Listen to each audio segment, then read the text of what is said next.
Shut up and sit down.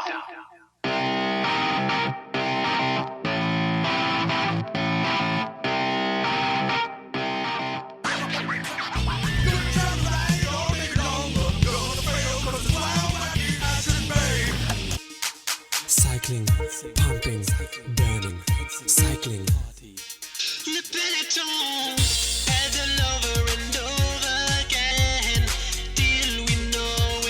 You are listening to the Dialed Podcast with Matt Legrand, Evan Price, Lance Hepler, and Jake Von Turing. An old Spanish proverb says that you should speak only if you can improve the silence. Hey team, please take note. Cause everywhere you go, and everyone you know, and that you're in that too, everyone you know does live hello, it's your... So you know what I did? I flushed my computer down the toilet because I don't need that negativity in my life. Let's ride! So won't you stop when you start to feel it? Can't you believe it? The whole world needs it. The new national champion, an upset 15 years in the making, as Clara Honsinger dethrones the great champion Katie Compton, and we have a new elite women's national champion. Welcome, Clara Honsinger, to the Stars and Stripes Club. Hi, and welcome back to the Dial Podcast. I'm Jake Von Turing, and today I'm here with Matt Legrand. What's up, ladies and gentlemen of the internet? You guys look good. You look good. Not as good as you look. I mean, I've been putting some Miracle Grow on this beard of mine. He's got a nice, thick, bushy, red, thick beard. And I'm looking across the table at also someone that looks good with a nice handlebar stash that is dreamy. It's dreamy. You guys are almost looking related here. We do. We are related. Yeah, he's my grandfather. I don't have red hair, but I have red beard. What the heck? Red beard. To his left, Evan Price. I don't even know how I backed that up. What do you say to that? Matt, what'd you bring us to drink? What you sipping? I didn't bring this. I raided Jake's refrigerator. Oh, my bad. Yes, you brought it from Jake's refrigerator. We got a blend of LaCroix and Kirkland's, and you brought yourself a coffee. What kind of coffee did you bring? Coffee from De Taza. De Taza. Yes, the greatest coffee shop in the land. Black coffee? Americano. Medium. Americano. Yeah. Okay. Mm-hmm. Last but not least, Lance Hepler. Lance Romance In studio. Yes. In studio. Good to have you. Yeah, the mustache has been a hit with everyone but my wife. And your family loves it? Yeah. Your kids? Please contact my wife and tell her how much you love it so I can keep it for longer. Save the stash. No. Save the stash. Save the stash. Hashtag. Cyclocross is over. I feel like it's an end of an era. It may, I don't know. Just say that now it is the road cycling stash, and we'll just pretend like the season starts now. Is Lance going over to Europe and racing some cross Maybe over I there? should go to Belgium. Yeah, they're still racing over there. Cross Nationals. World Championships. Done. World Championships. Here I come. Here we come.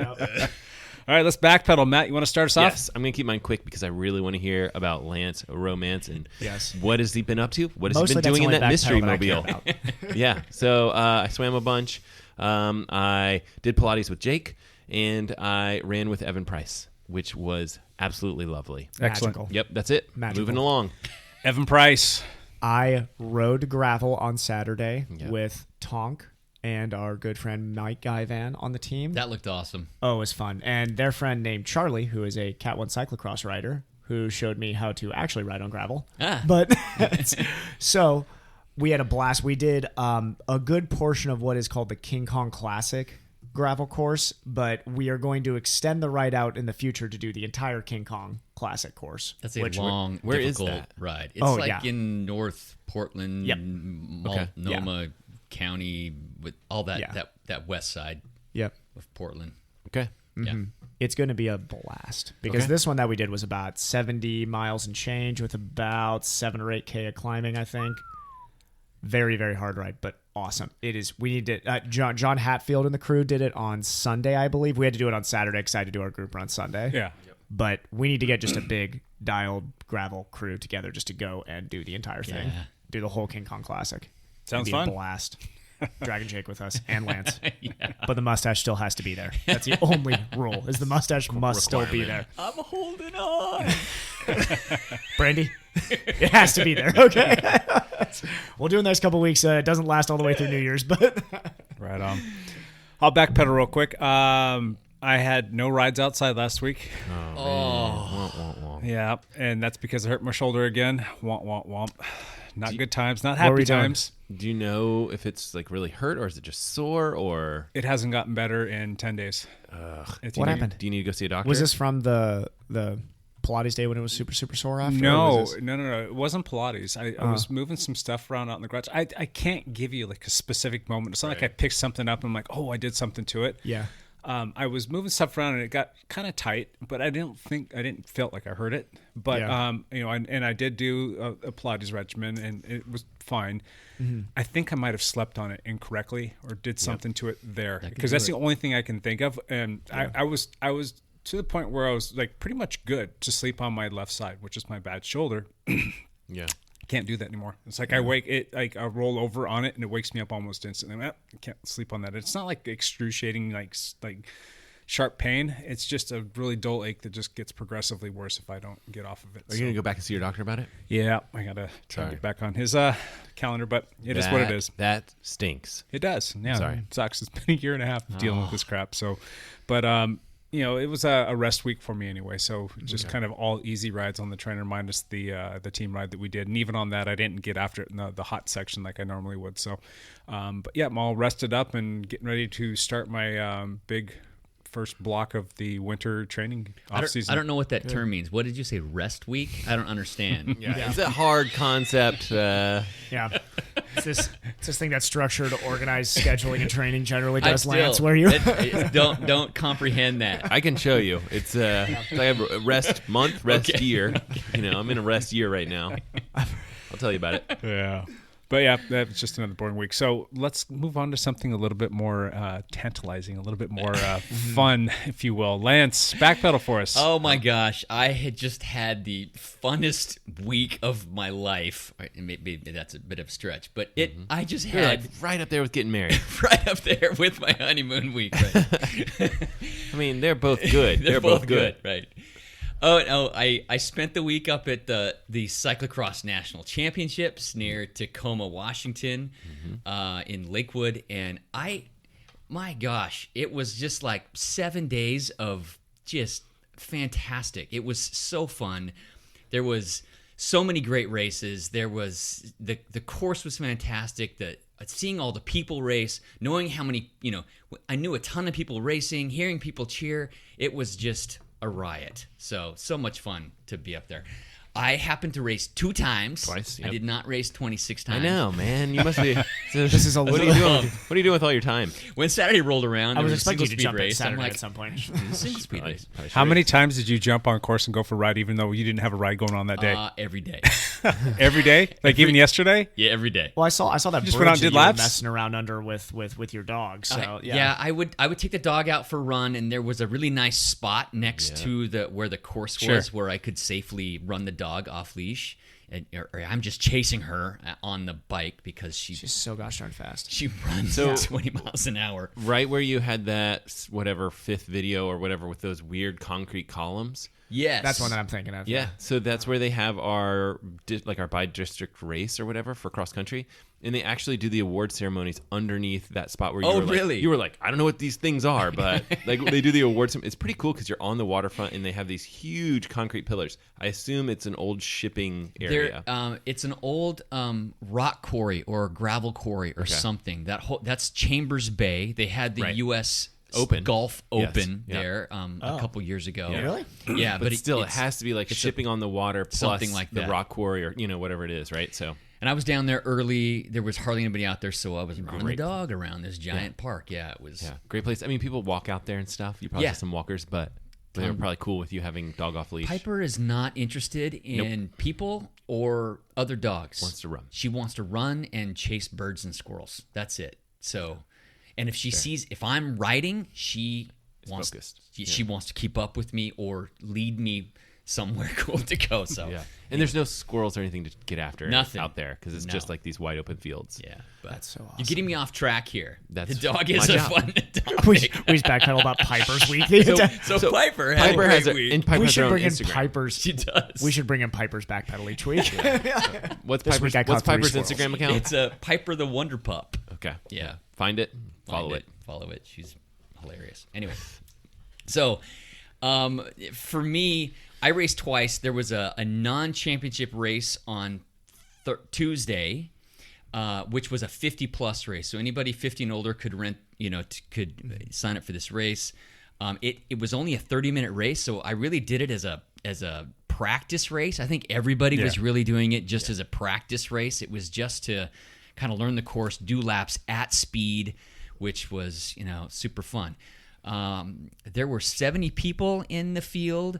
I want to say I lined up in the third or fourth row. I really wasn't that far back, but man, I got a hot start and found myself in the top 10 by the first run-up.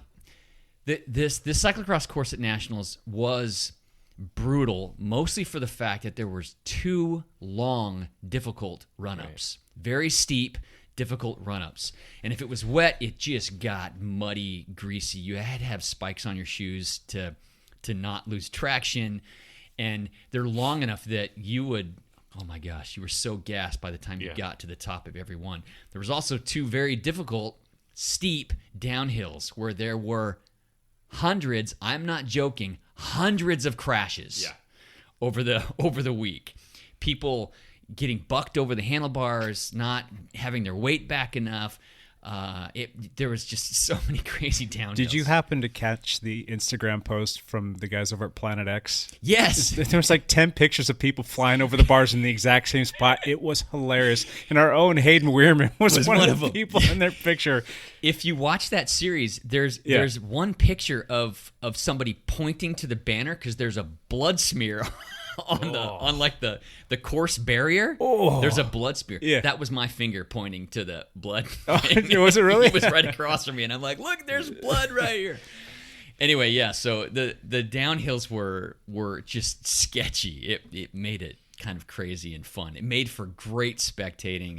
Yeah, just so much fun. But that first race, I don't know. I was able to hang in with some guys I really shouldn't have been hanging in with, and I ended up 9th. I made the top 10 out of 70 in that race. Did you get points from that for the? Yes. Really? Okay, so you did get the USAC points. I was wondering that. But they don't count. They didn't count for this year. They count for next year. Oh. They had a Tuesday morning cutoff time of 8 a.m. Huh. So you couldn't add because like that. I've been averaging like 280 points. Yeah. And I got like 170 in that race. Oh! Which is lower's better. Right. So I just was like. So these will work towards your little trip out to Chicago next year? If I go to Chicago next year. I was just going to say, next year. I've got 2 races under my belt already that are under 200 points, which is fantastic. Wow. So Nationals is in Chicago. It's in Chicago next year. You just need or somewhere. You would need one more race, right? You want it? They average 5 races. 5? Okay, gotcha. So hopefully, we'll see. I don't know. That's a long ways away. Who knows what's going to happen at that point. Very long, yeah. But yeah, I was super stoked. It was really encouraging. I was on Bart Bowen's wheel for a while, who was beating me by minutes at every single race this year, and so I was just like, okay, dude, I'm feeling good. So that was kind of fun.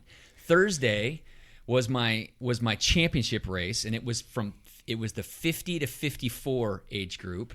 It was the largest age group of the whole weekend. Wow. They had a 150 person limit, but we had 100 people in our race. I think we ended up having 93 starters. So huge field. I ended up getting called up on the 6th row or something like that. So I was the 45th person called up. So dead middle. So I was right in the middle. I mean, you're within a person to be in the middle. Just like a row up from right. Now, were you on the right, left, or middle area? Because I mean, how many wide are there? It's 8 people wide. 8 people wide. Gotcha. And you kind of had a choice when they call you. You just like pick your lane. What'd you choose? And I found that I picked the right side, but like 2 in. I didn't want to be That's right. a good spot because it's a left-hand sweeper, right? You didn't want to get pinched off. I didn't want to get pinched on the corner, so I would go to the outside. Yeah. So that was kind of my plan, was to stay the right side. Did people just crash that left-hand turn? Like, I mean, just everybody try and get as tight to that side as they could? I never saw a crash at the start all weekend. I never saw a crash to that first left turn because it was a sweeping turn. It wasn't a sharp turn. Gotcha. So, and I was waiting for it because I watched quite a few races. Yeah. And you see the start, and everybody's out of the saddle. They're all really close, and they're like really throwing their bodies hard left and right. And I'm like waiting for bars to get hooked, or elbows, or feet, or something get tangled up. Never happened. That blows my mind in cyclocross how there aren't just 100 crashes at the start of every race. I hit 33 miles an hour on that opening straight on my cross bike. Wow. Yeah. with like 20 psi and yes. Yeah. I can't remember the last time I sprinted 33 on 25. I know. I can do that with a TT bike with wind on my back. Downhill. Downhill. But you know, that start is really kind of critical. Crazy. You know, Yeah, it's critical. So yeah, they blew. It was kind of crazy. As we were lining up, it started dumping rain. Right. Our race, it had been kind of dry through the day, but then it was freezing cold. It dropped like 8 degrees. It ended up being like a 40-degree race or something like that. And so everybody's kind of freaking out, and we're not freaking out, but we're just like trying to stay warm and focus. But yeah, the green light goes. Man, I jumped on it and hit it pretty hard. And man, I hit that first corner in the top 20. So I like passed 25 people right off. Jeez, Lance. Oh my gosh. So, and that's classic me. Go way too hard at the start. Try not to blow up and hang on, and then go really hard for that last lap. But the course got muddy and a little sketchy. But I just went kind of as hard as I could. The great thing was there were so many like Obra or Oregon-based people that like knew my name or knew who I was and would cheer for you. Like even at the start, because I had a jacket on that I was keeping up onto the very last minute. I must have had 5 people come up and says, "Lance, you want me to take your jacket, Lance?" It was just really cool. All the support we had from the Portland area. So that was just really cool. And hearing my name cheered like at almost every corner, that was just really motivating as well. It just made me really proud of our Oregon community and Obra and what they've done. And it was, you know, we all shared a couple tents. There were 5 or 6 teams that had tents, but people were sharing stuff that didn't have enough team members that came. And that was really cool too. I mean, we had 9 people from our team who were racing, which was amazing. That's huge representation at a national championship. Yeah. So, but it was just great. I hung on really tough. I worked really hard, and I could hear people telling me what position I was in. For me, for this race, I thought it would be a dream to be in the top 25 out of this 100 people.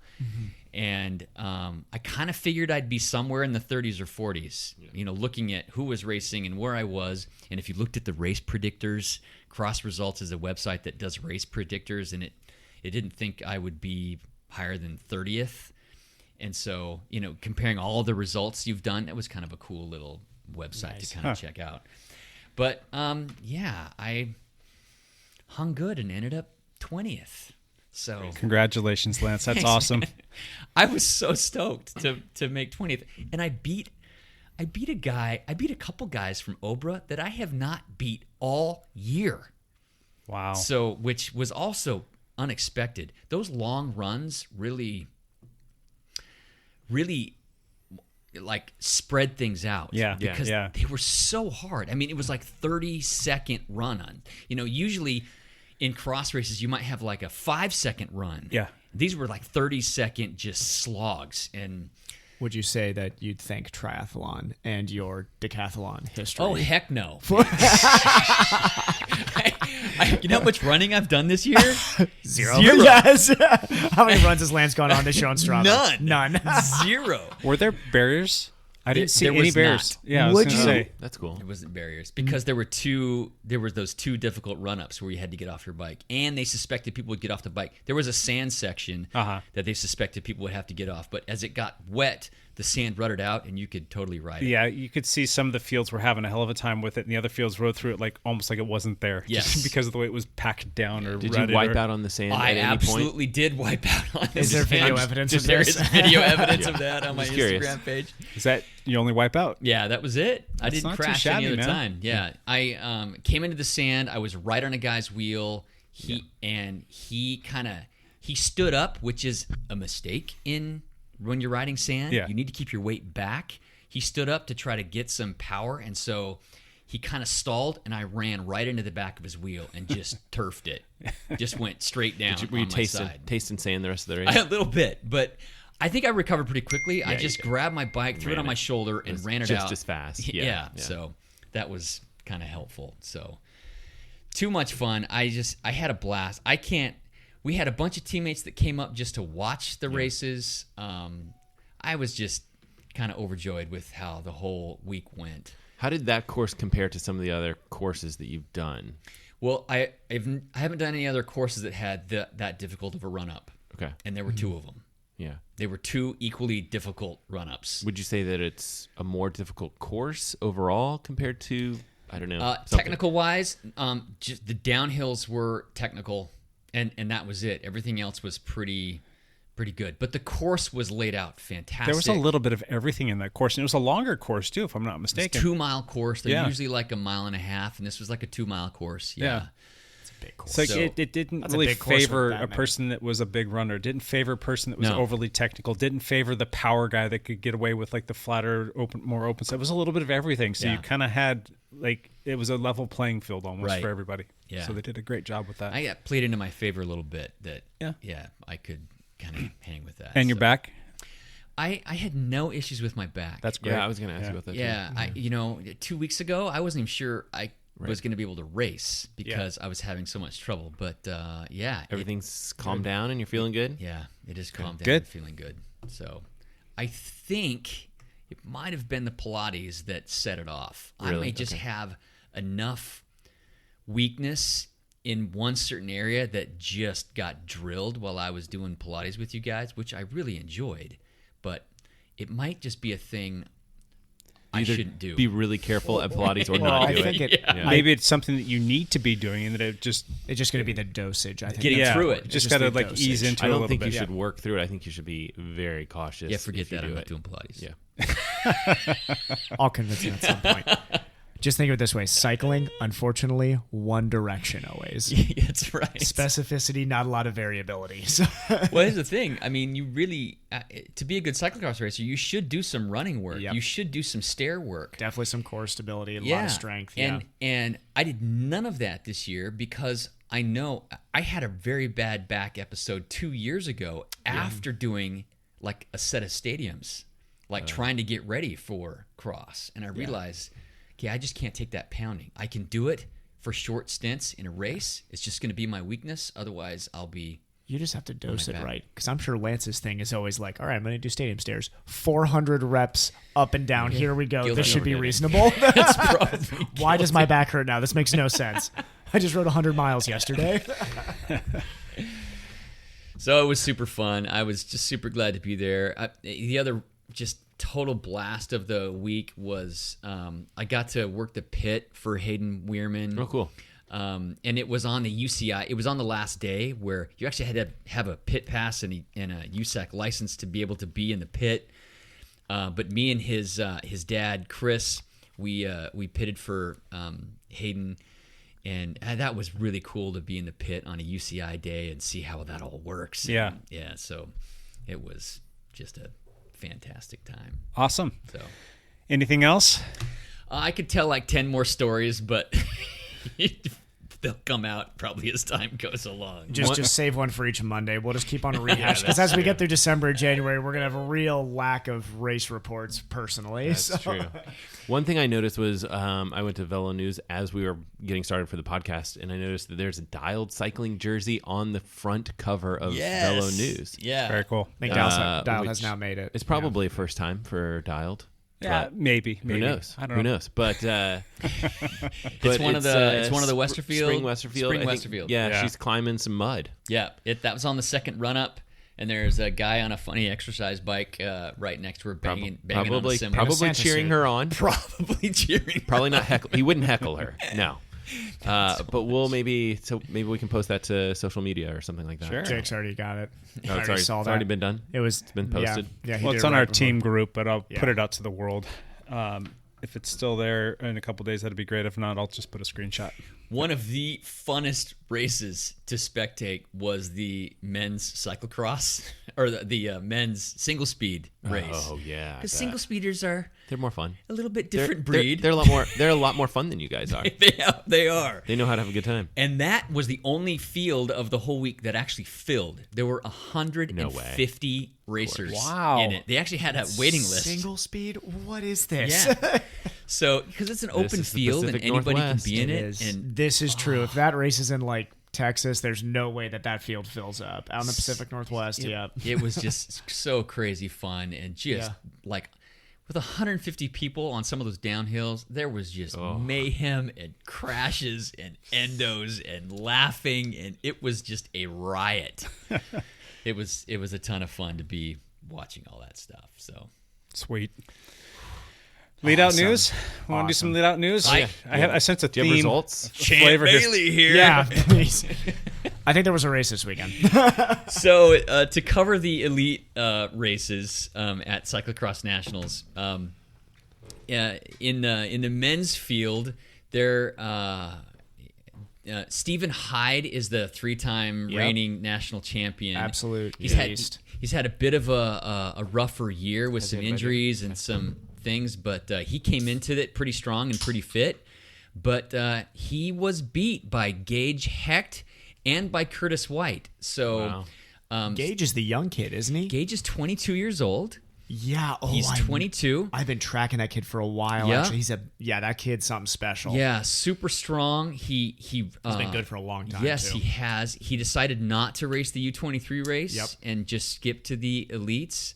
He would have toasted the U23 race. Yeah, so the fact that he got out and won that race was just super awesome. I had a kid back from Ohio, Spencer Petrov, who now rides for Cannondale, who used to race Gage, and he used to talk about him. And he's the real deal. Yeah. He definitely. There are some road and cyclocross young Americans that over the next decade, I'm going to say the next decade, may be able to compete with the Belgians and the Dutch. I mean, we're talking, they are good. They're really, really good. So this is interesting. As far as Obra riders, we had 5 or 6 riders that were in this field, which was fun. They were way far back from these 3 guys who were out front. Yeah, they're on another planet. And if these 3 guys, when they go to Belgium and race, they're mid-pack. They're mid-pack there too. That's how different it is over in Belgium. Yeah.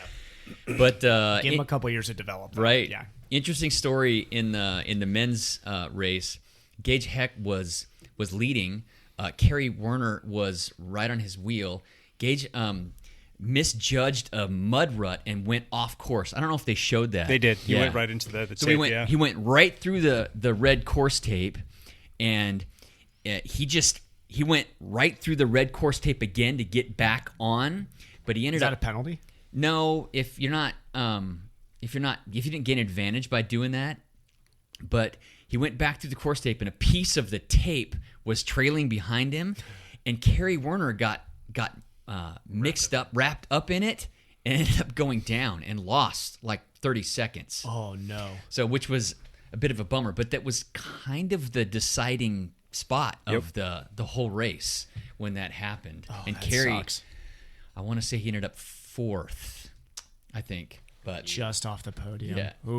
Somewhere back there. But he was like a minute and a half back. These 3 guys. Let that be a strategy for all of the cycles. You can drop something back behind your bike, like sabotage, bananas, or just cut the course through the course turtle tape. Shells. Yeah. I'm thinking you could leave like a grappling. You could just drop a grappling hook behind you. Right. Yeah. In the women's race, it was one of the most exciting races I have ever spectated at. It was so much fun, mostly because our own Clara Hansinger from Portland, Oregon, won the Elite National Championship. So, it was so exciting. She's also 22 years old. First time somebody has won other than Katie Compton. Compton. Yeah. Clara was 8 years old when Katie won her first race. Yeah. Wow.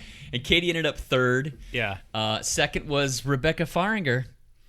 Wow. Rebecca. So I saw that on her Instagram. That was absolutely incredible. Yeah. So that was a ton of fun to race because this race in the Pacific Northwest. There was a ton of Portland and Oregon people there. There were people cheering for her on every corner. Yeah. It was just super exciting. I was able to be like over at the finish area where after she finished, and the hugs from her coaches and her teammates, and the tears and the excitement, and it was so exciting to be there and see that happen, and all this buildup that they've had this whole year, and to win that race. You feel like she raced well? She did. She had her usual chill start where she stayed in like 3rd or 4th place. It's like she's just sizing them up. Yes. And you just see her like she's super composed. Yeah. She's just waiting for her moment. She's just figuring out things, and then she'll just drop the hammer at one spot, and then she doesn't look back. Katie Compton led the first lap or two, and then Rebecca Faringer took over the lead for the next lap or two. Well, they were trading on and off a little bit. Yeah. And then Clara just got on the front and drilled it. And she gapped her a little bit on one of the run-ups, and she gapped her on the downhills. You could lose time on the downhills. They were so technical. Yeah. If you went down, there was you would lose time something. And Claire was able to ride them cleanly and super smooth, super fast. Smooth. Yeah. So exciting and so much fun, and it was just exciting to be there. And I wonder if having that muddy of a course is an advantage for her. Yeah, in being local and being having local. It did not rain at all on Sunday, right. And by the time the elite races went off, the course had dried out a little bit. So like a lot of the greasier corners had Saturday was the big downpour. Yeah. That course drained pretty well. It drained really well. Yeah. There were just sections on the downhills where there was no chance of it draining because the mud was, 6 inches thick. Yeah. I remember watching one of the I think it was the 16 or 15-16s. Yes. I was watching one of their races, and the commenters were talking about the kids that were coming up from California, the cyclocross kids. not used to seeing the mud. Not used to seeing the mud. They canceled races in California when it rained because they didn't think anybody would show up to a cyclocross race. So I'm like, come on, man. Oh, my gosh. So these kids, they hadn't seen that kind of stuff before, and it was a little greasy out there for their races. So that's another good story. For in the 15, is the 13? No, the 15, 16-year-old race. Our local from Bend, Oregon, Ian Brown. That was a heartbreaker. Yeah, he was leading the race up until the very last lap. He unluckily dropped his chain, and as he dropped his chain and took a pedal stroke, his chain crisscrossed and wrapped around his crank arm. So, oh god. So he. Oh, okay. So it was like linked itself into the crank arm. Did he snap the chain? He did not. Oh wow. But it would not turn. Oh, yeah. There's nobody's gonna get. So he had to run. He was like 20 seconds in the lead. No, on in the last final lap. Oh my gosh. And had to run to his pit bike and ended up getting third. But to a local kid from Sammamish, Washington, actually. Oh, really? But yeah, just it was. How excited was that local kid? You think when he sees him running to the pit, you got like it was, and to see like Ian after the race sitting off by himself with his hands in his head and just just broke my heart for him because he's had this. He won his age division last year. Yep. So he aged up this year. When you're as good as that kid is, it's probably good to lose every once in a while. It makes him still want to come back next year. He's got big things coming. Yeah. So yeah. Mm-hmm. It was super fun. He's another fast, smooth kid. Yes. He's going to race a bunch of times. And he's a gonna pleasure to watch. We're going to be really slow and old here soon. Right. Like this next group of kids coming through, just in all endurance sports are so fast. We're gonna be so like we're gonna be looking back and be like, I remember when this was a good number, when this was fast. So that's enough stories for me, I guess. Champ Bailey. Champ Bailey. Out. All right, our topic for the day. Our top 10 fill in the blank of 2019. I got one quick lead out. One quick local national lead out real quick from the triathlon world. All right. Local female pro for the for triathlon. Paula Findlay won Challenge Daytona, beating Lucy Charles. Oh wow. Is awesome. Second win in 2 weeks. She won second win in 2 weeks. She won that race in California. La Quinta, yep. That's the one. Mm-hmm. Yeah. The Challenge Daytona, they rode on the track. They biked on the track and they ran on the track. Like Daytona, like where they Daytona 500. Okay. And they swam in wow. the middle. Yeah. Yeah. That could be Isn't that interesting. cool? I didn't even know that there was a little pond in the middle of that thing. I had no idea. Yeah. Yeah. That's So, pretty cool. It's But pretty yeah, cool. Paula, 2 wins, 2 weeks. Ooh, go Paula. And Paula beat Lucy Charles. Which is big news. It's amazing. It Big is. time. Yep. Cool. Anyway, to the topic. Top 20. Top 30, maybe 40 things. I don't know. Top 17. That's why we call it our top. That's why we call it our top 10ish list of fill in the blank from I only 2019. I only have a couple, and Lance has like a bazillion. Well, so. I wrote down 14, and they're all about me. So these are. I didn't think it was like. So this is going to be a on the very world scientific. stage. This is I going to be a thought, very oh, scientific exactly what about me. classification system. Like this classification system People is want to going know to be. about me. People want to hear. People want to know about me, right? Did top the 10 world performance. resolve My around me? performance. I think it'd be funnier if we hadn't classified it, just had Lance do everything by for himself, and then the three of us just had nothing that had anything to do with us.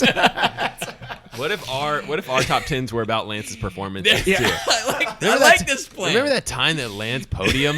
That was top. That's definitely top 10. That's top 10. That's got to be anything that happened internationally, right? All right, so we're going to throw a bunch of stuff against the wall, see what sticks, and then when it's all said and done, we're going to have a little debate on what the true top 3 are. That's a good idea. All right?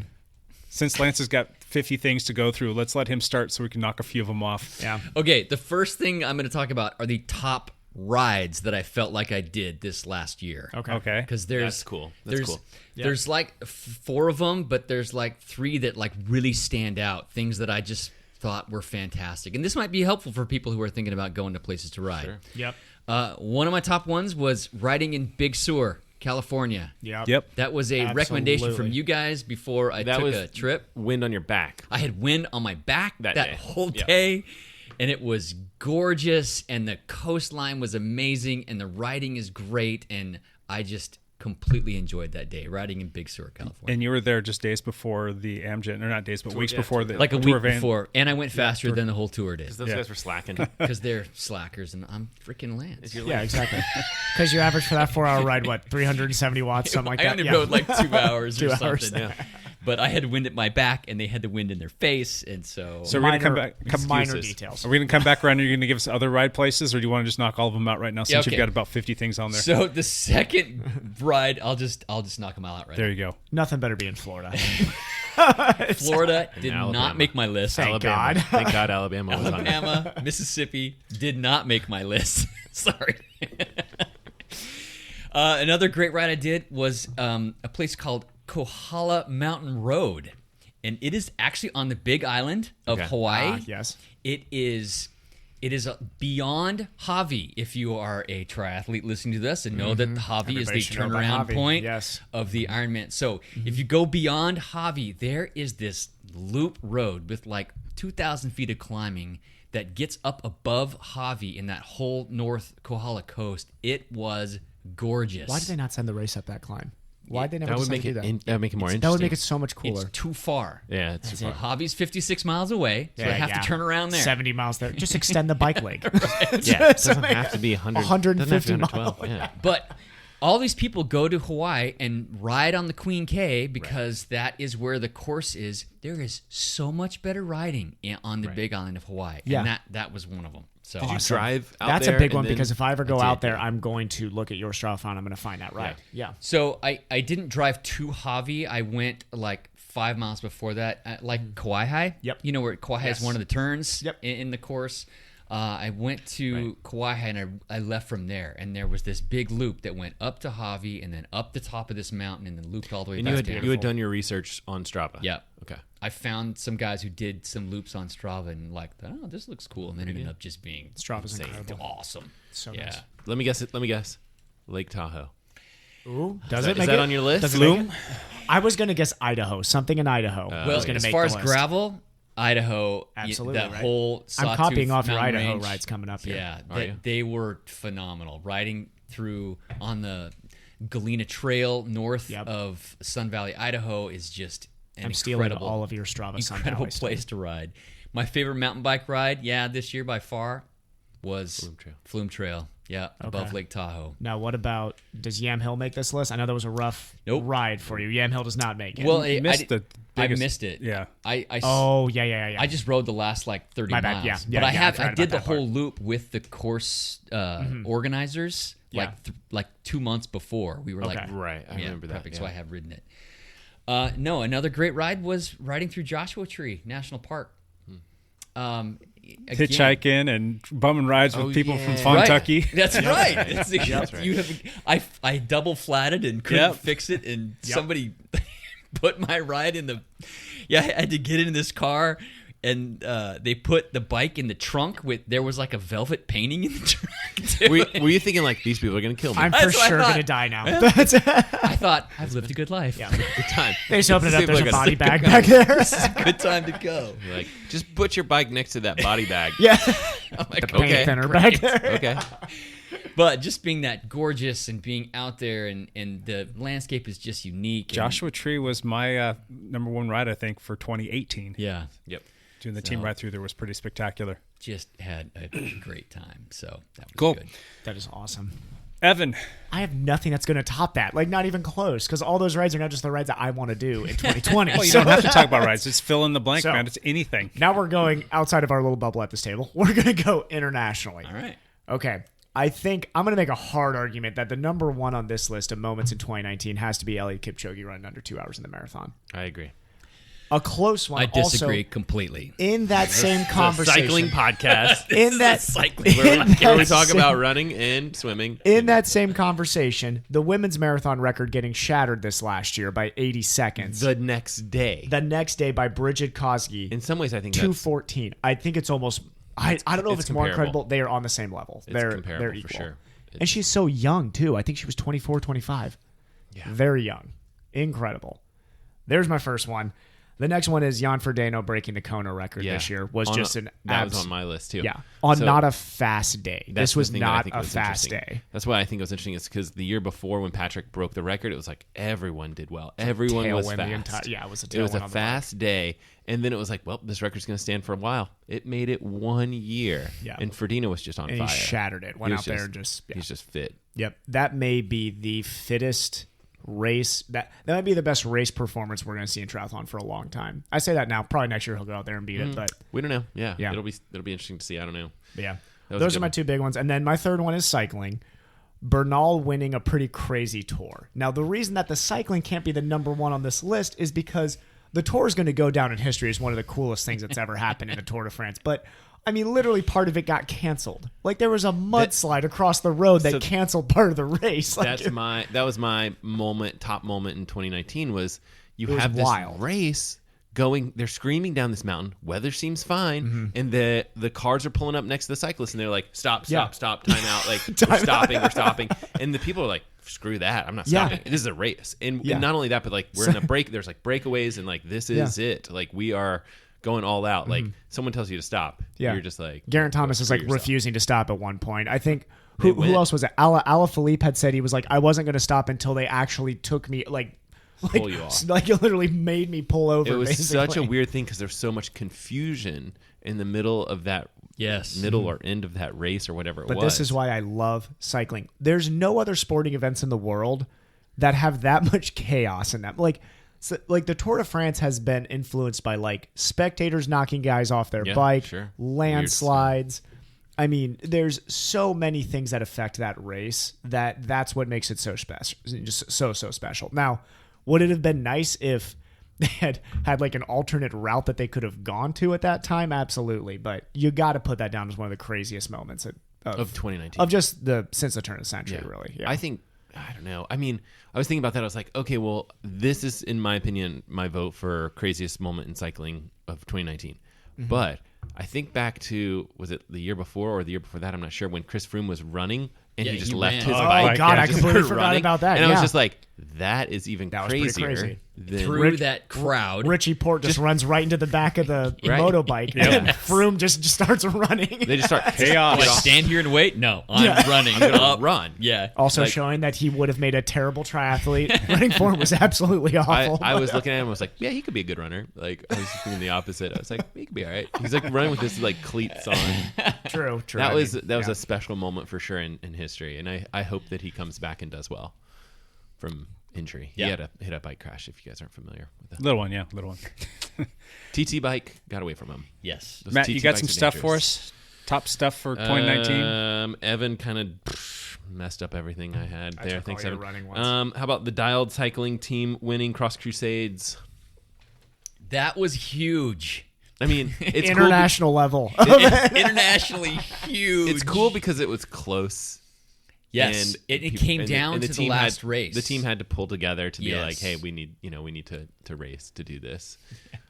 We had people never racing before coming out to race to try and help with that. We had people doubling up in categories. We had people racing in different categories. Changing and they were, categories, yes. Like abandoning their own Cross Crusade Series potential to just help the better of the team. That was awesome. That was awesome. Yeah. And what's that going to mean for us next year, honestly? I know what we get out of it, but how do you think that's going to help us fare as a team? Well, what it'll mean is we'll have a better chance next year of repeating it, because we'll all get call-ups in every single race. Yeah.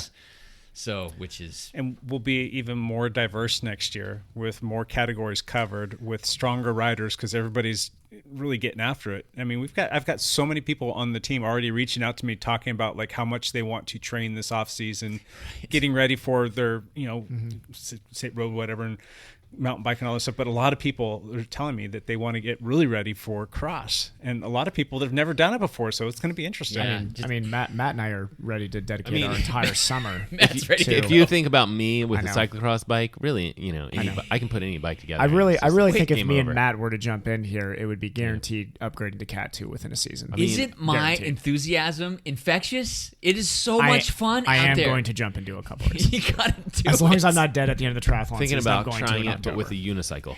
Okay, I think I'm going to do single speed, actually. It looks like a Single blast. speed I've would never be in my cool. life ridden a single speed bicycle, but I will try. Yeah, it's hard. I did have people come up to me this weekend and mention how crazy it was to see how our team has exploded. How you guys really came on cover strong. of Velo News. We made the cover of Velo News just minutes ago. Just articles upon articles about dialed cycling. we're in the thick of it right now. I mean, Yes, this that's is right. So it was just exciting to see. Funny. Team's doing well. Yep. Yeah. All right, Jake. You want something from me? I've got an international cycling one I can toss towards you too, which I just like. wanna hear You can hold Jake's. on to it. I've got my own list of 10 Let's things up see. here. I wanted to see if it was all cycling or if he was going to be fair here. I'm going to put this one out there because I think this was a pretty big accomplishment. I think it was pretty fun to watch, and it's been neat to talk to said person about things that we're going to talk about here in just a second. Evan Price's first pro triathlon season and his first pro triathlon race. I think that was a pretty big moment for 2019. Yes. And for our podcast. pretty for sure. pretty underwhelming internationally, maybe locally. That's good, but Hey, man, you're in the top percentage of all triathletes in our country. Yes. Yeah, it's pretty cool. Yeah, you're not the It was fastest. Of course, you probably wouldn't be sitting here at the table with us if you were. So. I'd still be here. Don't worry. But You guys are way more still- fun than anybody else. You're probably still in like the top 1 or 2% of all triathletes in this country in terms of like your speed and your fitness and your ability to compete. That's awesome. It was a fun year. I will say it was. If anything, over the years and years, finally getting to that point, it was very fun to realize how fast those guys are at that level, and it just made it. I mean, I'm more excited for this upcoming season, the next couple seasons, than I've been for the sport in a long time. So, I think if anything, it just made me more excited for the years to come. It's Definitely. been super exciting to follow it along too, Yeah. and to follow what you're doing and how much you friggin' train. It's been a lot. It's pretty amazing. It has been a lot. Yeah, definitely. Yep. Lance, you want to throw us another one? I'm gonna just throw out one thing that I think a product that has really changed my life. I was struggling trying to think of a product. Mine came to me very easily, and that's the adventure van. The adventure van. Yes. Now, I realize that is not within reach of most people, but it changed my life a lot. We were talking about it on Saturday on our ride. Like, that adventure van is something that I have talked about on multiple rides every weekend. Like, if you had to shut it down right now and like just you had to sell that thing and maybe you lost money, that thing earned every last cent. It's been worth every 100% return on that thing. And you've only had it for a little over a year. Do you know how many people would want to buy that thing from you now too? Just just from the listening group that we. How many people at this table would you be like, yeah, buy 3? It. Yeah. Please, I'll take it. You know what's funny is being up at the Nationals this week. I had booked my Airbnb only for like 5 days because I wasn't planning on staying the whole time. I thought I'd be gone too long, and I needed a place that had a washing machine. Sure. Because you have so many kids and well, no, I knew I was going to just ruin clothes in these races, and so I had to have a washing machine, which is why I booked an Airbnb. Once I was done with the races, my wife packed up, who was with me, and went home, and I'm like, I'm going to stay, and it made it really easy. I just like went and parked in a church parking lot somewhere and slept that night, and could stay in the van with the dog, and it just made it really easy for me. So when did your wife come home? She came home on Friday. On Friday? Yeah, and I stayed through Sunday. Nice. So, but yeah, having that van, being able to travel across the country or go almost anywhere I wanted. I had all my bikes with me. I could road ride. I could gravel ride. I could mountain bike. I could cyclocross. I'm making a case for the adventure van actually being number one somehow on our international list of things. I don't know how it makes the top list, but that is my favorite thing that we've talked about is the fact you have this thing. It's just been, I have not regretted it at all. It was very expensive. When they are outfitted like this, they are very expensive, and I realize that is difficult, but oh my gosh, I'm starting to save for retirement just for that. I just have a little account right now that's just adventure van account. Start putting pennies in the piggy bank there. And 25 cents a week is going straight to that. Just get ready. You need to earn interest though. So I've got to head out here soon, but I've got one more big international one that we have talked about on this before. But when we're talking about moments, so this list, by the name of the list, is a moments list. I think one of the cycling moments of the year, the most impressive thing that happened all year was when Mathieu van der Poel won Amstel Gold. That's on my list, except it was Liège-Bastogne-Liège. Oh my God, Liège-Bastogne-Liège. My bad. Already screwed up the best moment. I had to look it up while we were talking earlier. For some reason in my head that was Amstel. No, it was Liège. Sure I got it. Yeah. He did win Amstel. But the one that we're talking about is Liège. Liège. Anybody who, we've talked about this previously, anybody who has not heard us talk about it, if you have not seen it, please just YouTube it tonight. He basically drags a group of some of the best one-day classics riders in the world to the breakaway group, including Alaphilippe was in that breakaway group, right? And Jacob Fuglsang. Who is the two strongest riders possibly at that time in the world.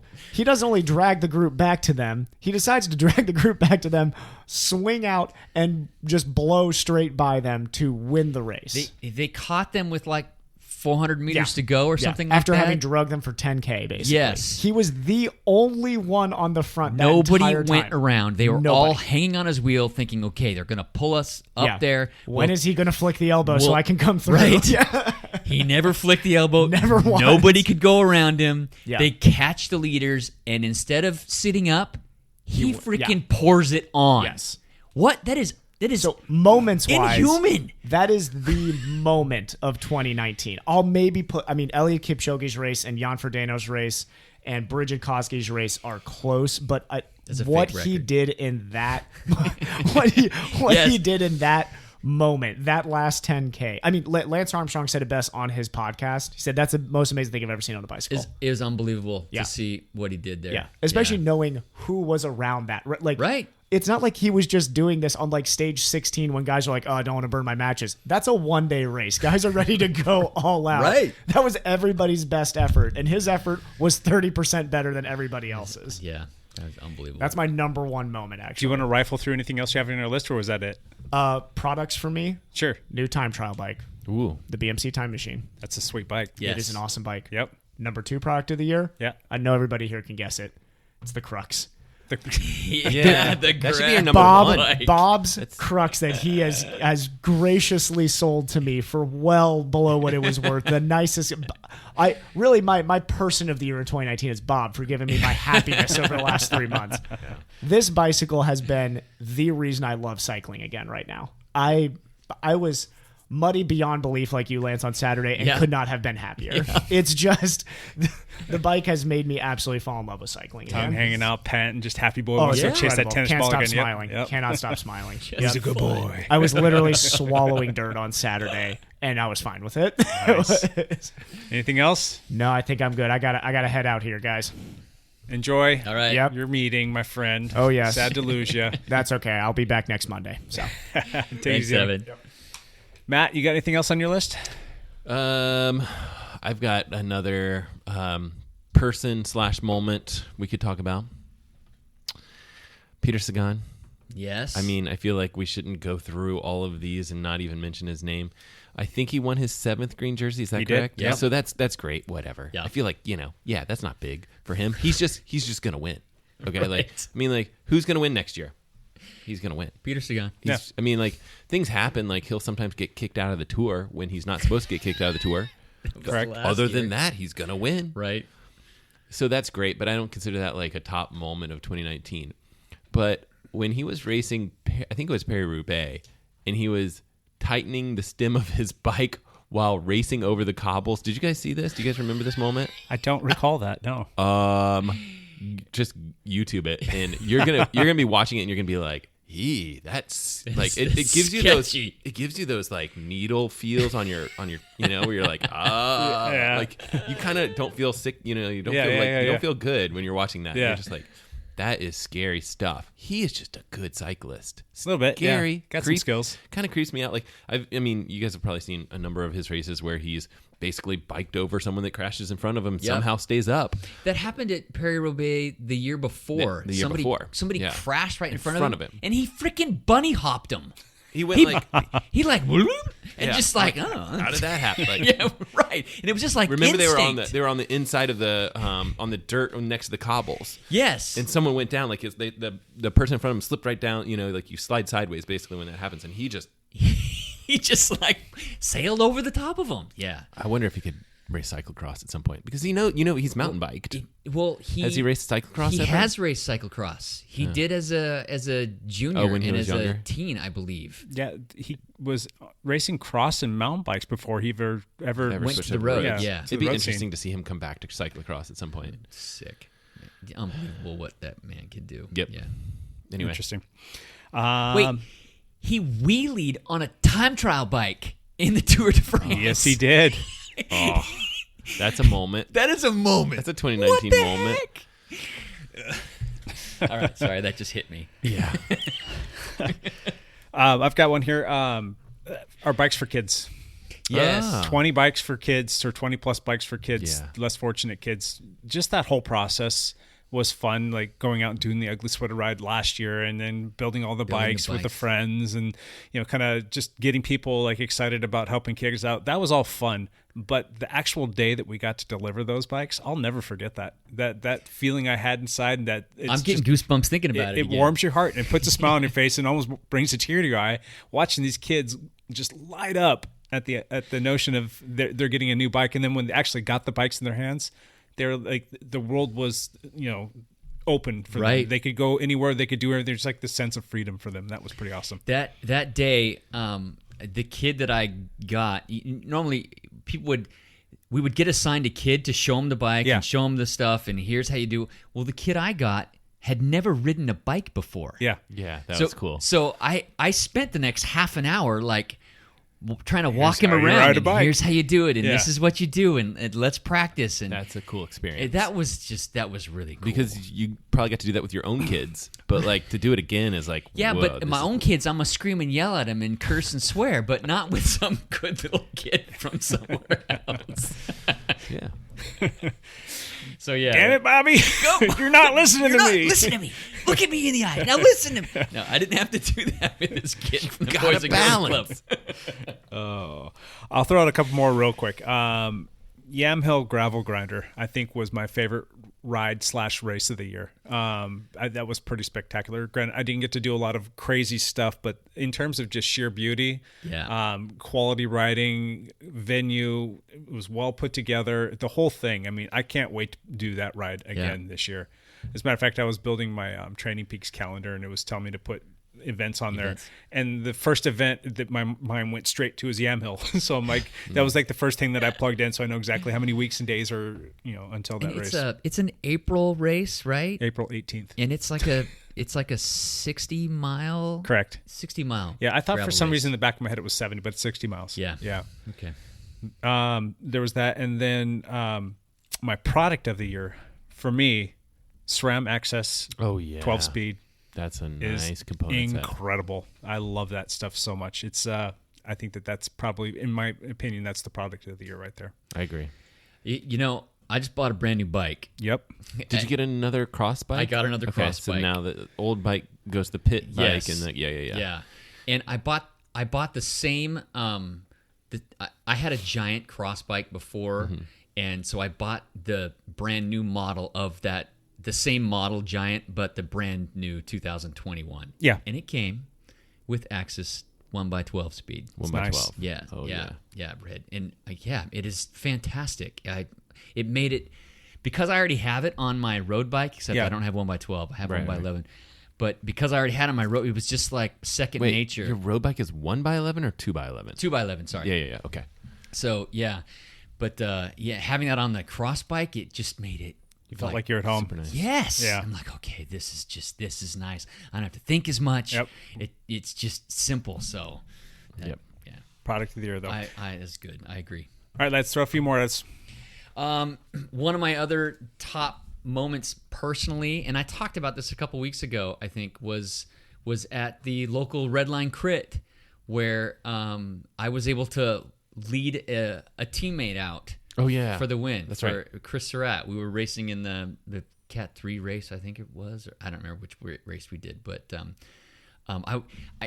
it was a great moment for me because I didn't have I sacrificed my own personal aspirations for that race just for the teammate, and that is not like me. And I was really I had just as much fun and was just as proud of that race for sacrificing my own results by seeing him win. It was just like a really cool moment. It's fun to find gratification there because it kind of opens up things for future racing. Like, all right, this doesn't have to be about me. I can strategize, and I don't mind giving up because that feels good. Yes, it's fun. We kind of got that in our local PIR race series where it's kind of a circuit race, and we would show up and our team would have like 7 people. And at the beginning of the race, we'd like go, okay, you're the guy we're working for. We would pick somebody to work for, and it was usually the same person, but sometimes we mixed it up. Yeah. But it was so great to have 6 or 7 guys that all agreed, yes, we're working for this person. Yep. We have this strategy to work for the race, and I didn't care about my own results. I was doing what I can to lead somebody out or chase down breaks or chase down moves or try to keep it together. It was very gratifying. That's fun to do too when the other teams and other riders think that we're going to be supporting one person and that person's not the one. You know what I mean? Yes. It's really fun to throw that, and you can use that to your advantage and blow people up or make people work in situations where they're thinking, oh, this is it, and that's not it. No, because we still have another move or 2 to go before it's it. So it's fun. It's fun. Matt, what you got? More. As far as kind of more like a personal stuff, I've been mentioning a whole bunch of Grand Tour type stuff, but our team trip, our team training camp. Oh yeah, that's on my list here too. Mine too. I need to cross something off. In my mind, it wasn't the last day for you guys because you guys did one extra ride, but the last real long ride of that trip was awesome. I had such a good time. I biked with you a lot. Yeah, the 110 miles I biked and with both of you guys 11,000 feet of climbing. Yeah. That was 100 miles. Yeah. It was just such a beautiful trip, and we had good weather for the most part, and I just had such a good time on that trip. Are you coming back for 2020? Not likely. I haven't officially decided that I can't, but it's like my wife and I are going to go to Boston this spring, and it's like, I hate to Hate to do another big trip like that, but I also hate to miss team training camp because it is such a cool experience. It's so nice to just hang out with your teammates. Yep. All we're thinking about is riding and recovering and eating. That's basic for a whole week. That's all we had to kind of think about, which was fantastic. It really was fantastic. We're back in that same neck of the woods again. So which is great. Gonna be fun. Yeah. Yep. I'm looking forward to that again too. Matter of fact, who did I see? I think I was talking to a teammate at the race, and I'm like, okay, cyclocross season just ended. What are you going to do now? I'm like, well, I got to get ready for training camp. Train for training camp. I got to train for training camp, so I need to get some pace miles in me. Yep. So, nice. You should probably take a week easy or something. Not likely. You're honest, at least. Well, I am driving to Florida and back. You should that should be enough. So I will. I'll have some bikes with me. That's like 2 weeks easy, probably. That's 2 weeks. That's easily 2 weeks. It's gonna be 2 weeks easy because you're not gonna do as much as you would. No. Yeah. And on the way back, we have a deadline. So there'll probably be 3 days where I don't ride at all, which I can't remember the last time I didn't ride for 3 days. For 3 days. Well, don't overdo the driving and hurt your back. No, that's the other thing. And this other thing, my girls know. They're like, Dad, you have to bring a bike because you have to get out and ride a little bit just to keep my back loose, which is true. Yep. Here's another one, and I still can't stop thinking about it.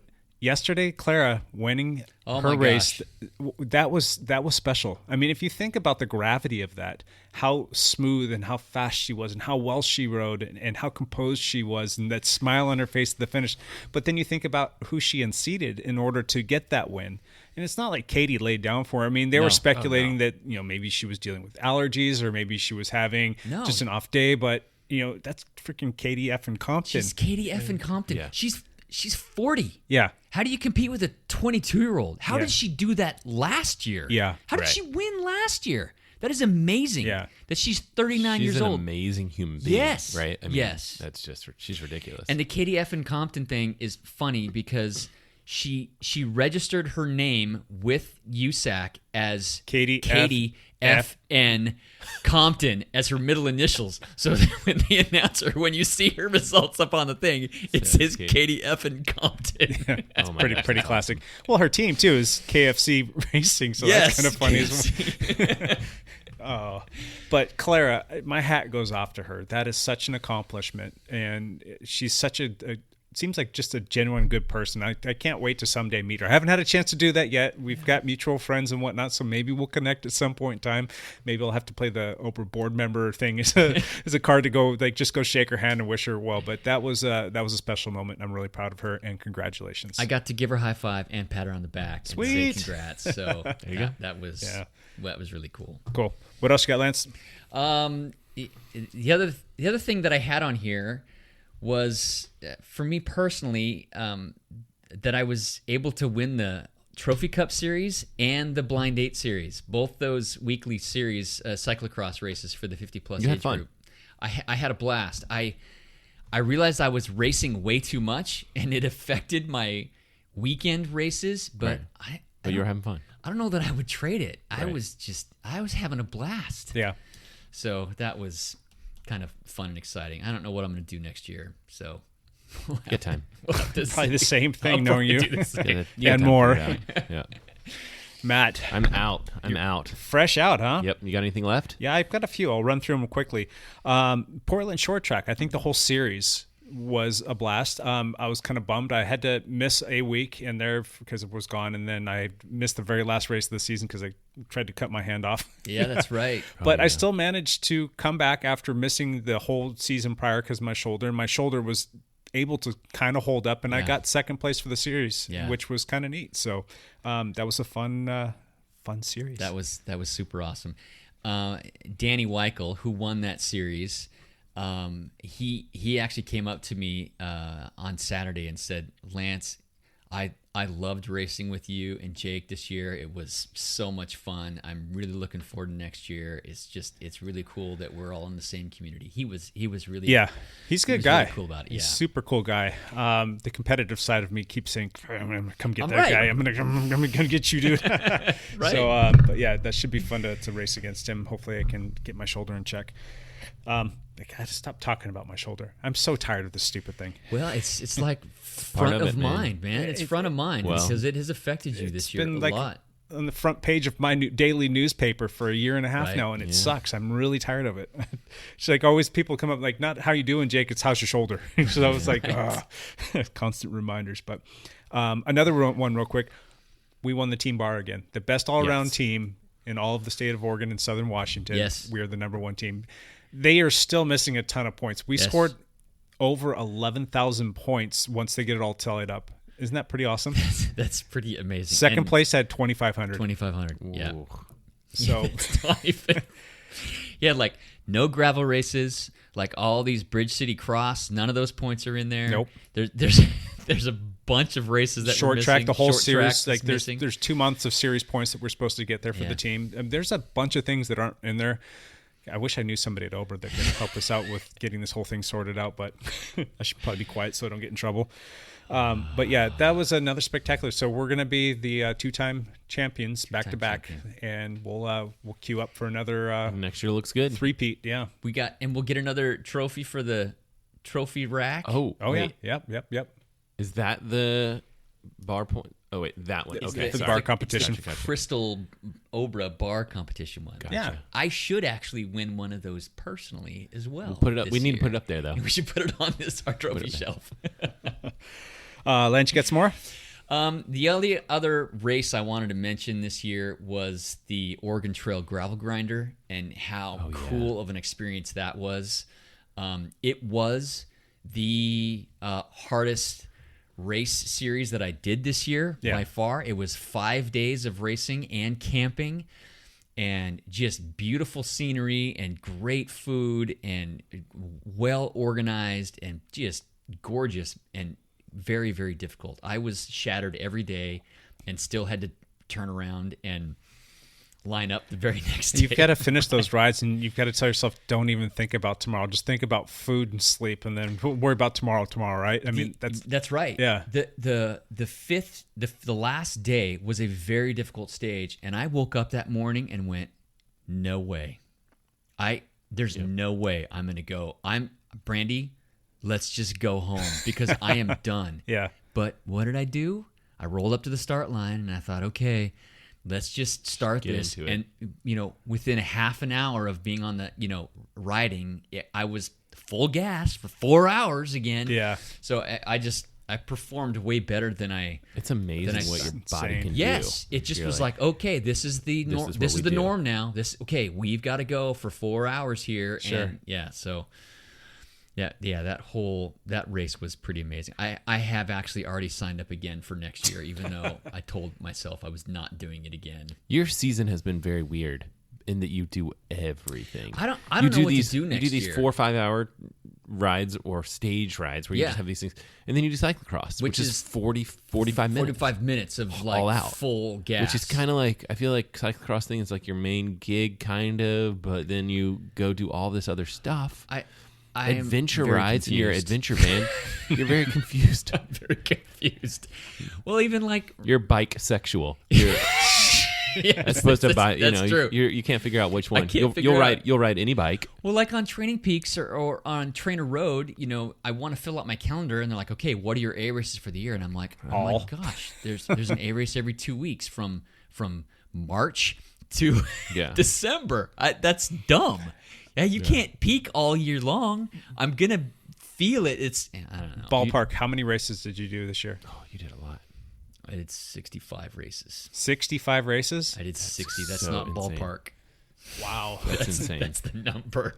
Wow. Now, granted, 30 of those races were cyclocross. Yeah. Right. Still the races, though. Still intense. And they're still intense, but I mean, You pretty much go all out on all of those. All 30 of those. You pretty much would go all out. Yeah. It was like, it was my like interval workout for the week. And it was like rest, recover, keep up a little bit of volume and then just hit it again hard. Yeah. Gotcha. 65. Yeah. Too many. All right. I'll toss out a couple things. Do you have anything left, Lance? Nope. My list is done. You're exhausted, huh? I'm going to throw out Matt's YouTube channel. Oh, yeah. He has grown to he's over 1.2K, something like that now. Yeah. And you hold on, I pull it up. Find out. Let's find out. You passed the other Matt LeGrand. You just flew by him, man. You just put your nose down and just drop the hammer on him. He's the real deal. He's the real deal. I feel like you're doing good stuff on there, and people are starting to really pick up on it, and it's starting to grow. 1.24K. That's pretty solid, man. That's good. Yeah, and I made a video when I passed 1,000 and just thanked everyone, and it was one of my favorite videos, even though no one. I'm going to make a bold prediction. If you stay the course with your schedule of how you put stuff out there, I think in 2020 you're going to pass that 10,000 subscriber mark. I think you're kind of at that threshold right now where it's starting, like you're falling into the algorithm. As soon as you get that 2,000 mark, it's really just going to explode. I think you're right in some ways in that it is kind of, you have that kind of exponential growth. Yeah. But at the same time, I think 10,000 is a little extreme, but I think it's going to happen. I will be hopeful. You're gonna put out a video or two this year. They're gonna just be viral, and I think that you're gonna see a massive explosion in terms of like the followers that are watching your channel. And I think that you're constantly putting out good stuff. It's quality. It's artistic. It's got good information. People enjoy it. Yeah. I think that it's gonna blow up. I think you had a great year this year too, but I think in 2020 it's gonna be even better. And I'm really looking forward to seeing what you put out there. Yeah. Thank you. The other thing, real quick, is my wife took on triathlon this year, and I'm really proud of her. I know that that's not anything that anybody else is proud of, but to see my wife taking on like a cycling regimen to get better at the triathlon, she did great. She took it seriously, which is just cool. Like she took it seriously. She trained. She knew which races she wanted to do, and she did it. Yeah, it's just cool. It's just cool. She figured a lot of things out this year, which is good, and she's taking that into this off season, and she's even more focused on what she's doing, and she knows what she has to do. She's kind of gotten over some of the little speed bump hurdles or little anxiety-ridden things that she deals with from time to time, and she's doing well. And she did a 56-mile bike ride by herself in the bike leg of a half Ironman this year, which prior to that, her longest ride that she'd ever done was 30 miles, and that was like 2 weeks before the actual race. So it was kind of neat to see that. I feel like she's smart. She asked the right questions. She, went to people and was like, Evan, what should I do with this? What do you think about this? Like, what should I choose between this and this? And she just made all the right decisions and just went for it. And she didn't put high expectations on herself other than just to have fun and finish as best as she possibly can and go from there. And she's starting to get a little bit more competitive now. She's telling me like certain times that she wants to hit, and she wants to make sure that people that are out there training with her don't beat her. And it's just kind of funny to watch. What I think she'll find is if she does this season to season and works with, some of the bike stuff, she'll be one of the top triathletes, because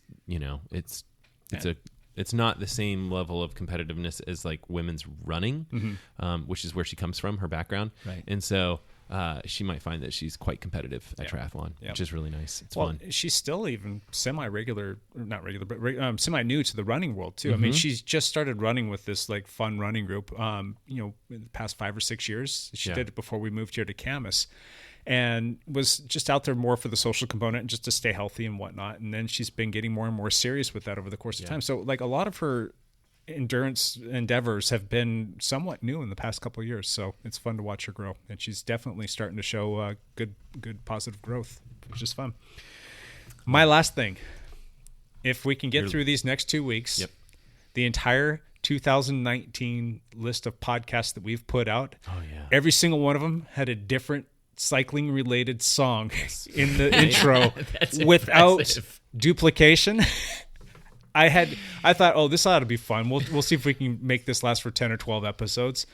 52 weeks later, you've done it. It's unbelievable. It's really cool. They're so fun. The songs some of them are so corny, but it's still kind of funny just to hear them. I mean, we've heard just about every kind of genre of music, and it's all these different people. And like the old Troubadour man last week was just like, oh my gosh, if you guys could just see the YouTube video of this guy riding his bike around in a parking lot. I got to post some of these things up and we'll let people watch them, because I like literally will fall off my chair laughing. I'm like, oh my God, this is going to be funny. So The fact that we got through all of 2019, still have to get a few more episodes out. I might come up dry and miss the last one watch because I jinxed myself. But I don't know. I thought that was kind of a cool streak. I love it. So pretty cool. Pretty cool stuff. And we made it, every week we've had a week. podcast. We've been successful. Yep. That's pretty cool. Yeah. All right. So all of this stuff thrown against the wall. We don't have to debate this too hard. What are our top 3 things? Number 3.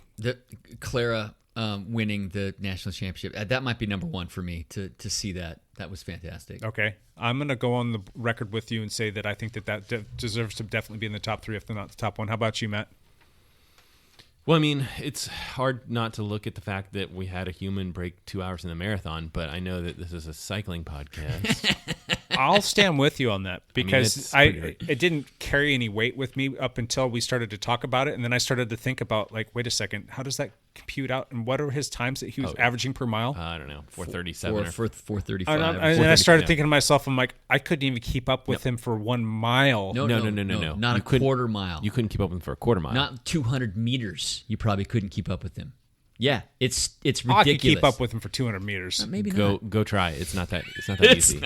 Well, maybe not right now because my ankle's messed up. But I used to be pretty fast. But all right. It's weird. Like at that 200 meter mark, it almost pays to not be a distance runner. Like all the times you've spent doing, like I've slowed myself down. But it's interesting that like, oh yeah, I used to be able to hold that kind of pace for 5K or 2 miles or whatever. Now can't hold it for a quarter. Cannot hold it for 200 meters. It hurts. It's a weird. So it's a weird thing. Once I started to look into that, and then like harkening back to my physiology background and thinking about what it takes to do that, that is I can't think of a feat that's ever been done by a human being before that could top that. That is just insane. It's pretty unbelievable. I mean, seriously though. Is there something that you can think of, Matt? That's well. I mean, I think when we first broke 4 minutes in the mile, I think that these are milestones that are neat, and it's a little bit tough because this didn't just happen in a normal race. This was a legitimate race. It was set up this way with pacers and things like that. That were doing all kinds of things that you wouldn't be allowed to do in a normal race. So that's a little bit disappointing, but at the same time, he's a human that broke 2 hours. I don't care that it's a race or not. But just real quick, the Pacers, was he getting a draft advantage from them? Yes. Okay, so but you're allowed to get a draft advantage in any race. There's just not. So what happens is you had guys cycling in and cycling out. Yeah. So with that, it's not like in a normal race when you run that fast. There's no one around you because you're running that fast. There's no one to draft off of because except for maybe the first 5K, 10K or something like that. But yeah. So. You are allowed to draft. They don't have the same drafting rules or anything like that you would have in like a triathlon or something like that. But that I still don't think that. I mean, drafting doesn't affect running as much as it does in cycling. I'm sure they can measure it and give you real hard numbers. There's got to be something there when you're going that fast. Right. But sub 2 hour human went sub 2 hours in the marathon, so that's huge. Huge. You got anything else you want to throw against this wall? My other moment was Vanderpool winning Liège-Bastogne-Liège. That's where my mind was going too. Just amazing. Yeah.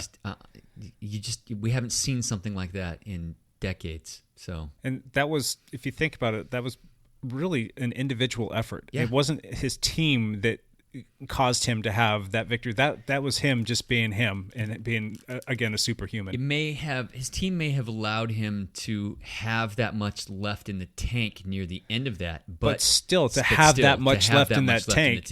Yeah, it's pretty unbelievable. Yeah, pretty unbelievable. Anything else, Matt, that you want to put in contention here? Dialed cycling, man. We had a good year. That dialed cycling. We had a good year. We did.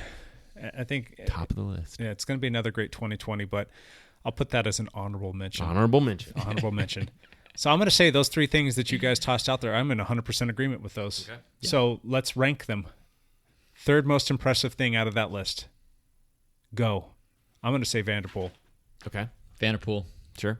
That's fine. I'm fine with that. And then it comes down to Kipchoge and Clara.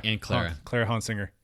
I mean, I think it's awesome that we have a local hero that did That's why Clara's number 1 for me. Yeah, because she's local. She's local. I'm going to make another point to that too. That yesterday, I actually stopped what I was doing. A lot of the day I was like multitasking, walking around with it, like streaming on my iPhone. And I had it on my iPad for a little bit, doing different things. I'm watching all the different races. When that race came on, I stopped what I was doing. I went and sat down on my couch and watched it. Started streaming YouTube. My daughter was sitting there, my youngest daughter, and she was on her iPad doing something. And then she started kind of looking up out of the corner of her eye. And then I'm like, hey, Cam, watch her. And I told her where she's from. And I said that, she's a part of our race organization. She's not very far from here. And she started watching the race. She started asking questions. She got excited about that. Yeah. She instilled a little bit of like excitement in my 8-year-old daughter who might want to go do something. Sure. And then I started thinking, I'm like, how many other parents are sitting around watching this, or how many other junior girls are watching what Clara's doing? A lot. And what kind of an impact is that going to have on our cycling? I think that is a pretty spectacular thing for me. It's more than just like a local hero. I mean, I think what she's doing for women. And then you get to tell the story, too, of Katie Compton. Like, oh, you see that lady right there? She's just a few years younger than your daddy. She's won every year for 15 years. And she's like, what? That really? She's 40 years old. I'm like, this is a sport that you can do for a long time. Yeah. I mean, you can race competitively at the elite level until you're 40 years old. I mean, there's not too many people that can say that, but still, that's an accomplishment. Yes. So, I don't know. I think that that race yesterday was that's one that a lot of people are going to remember for a long time, and I think it had a pretty big impact on a lot of people, especially here locally, because everybody's cheering for the local girl. But I think that there's a lot of people that were happy to see that, and it's not like she was some non-class act, some right big crap talker and like shoving her. No, she's graceful, she's nice, she's a good person. Exactly. Everybody that knows her says that she's a great person. So I that's my number one spot. I agree. Yeah, Cam's cross country. Cam's cross country state champs. Go Camus. Well, we got the state champion football team too. I mean, that's that's up there, but not not cross country. They won because you guys all came out to their playoffs, right? That's true. That's right. We were there. Pre-game ceremony. So that's our top 3 list, huh? I like Vanderpool it. number 3, Kipchoge number 2, and Clara Honsinger. We're not a bunch of homers, but hey. All right, let's one last thing at Lance. Go. I have 300 more miles to ride to get 10,000 for the year. Okay. Am I going to make it? Yeah, no problem. Absolutely. You'll do that by the end of this week. I got 2 weeks to do it, and 7 of those days I'm going to be driving. Oh. I know that you'll take your bike and you'll say, hey, Brandy, I'm going to get in the car or the bike. I have to stop 2 hours before you, and before we go, I'll ride and you pick me up here. You'll be fine. You'll be fine. All right. That's about right. With 7 days off, that's about right. That's right. We'll see. How are you feeling right now? I feel fantastic. When are you taking off for this trip? Probably this Saturday. We're gonna go to Idaho for Christmas. Oh, you're going to Idaho? You're gonna bike? I mean, come on. I have I have spiked tires. Yeah, you'll bike. I have tires with studs in them. Yeah. Studded tires. You'll go find a trail. You'll be fine. So I'll do something. And Brandy is actually not driving to Florida with me or the dog. I'm doing that alone. I'm driving out there and then helping the girls drive. It's gonna be more. Why don't you just fly? No, seriously. Where's the adventure in that, man? There's no adventure when you got to sit in a car for 3 days by yourself driving home. I like driving by myself. Yeah, but yeah, and you get to bike.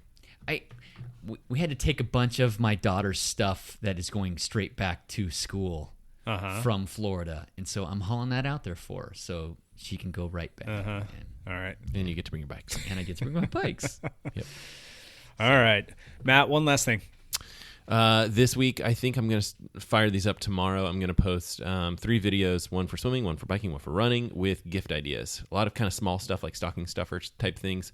So if you have a swimmer in your life, wait, I should look at Jake when I say that.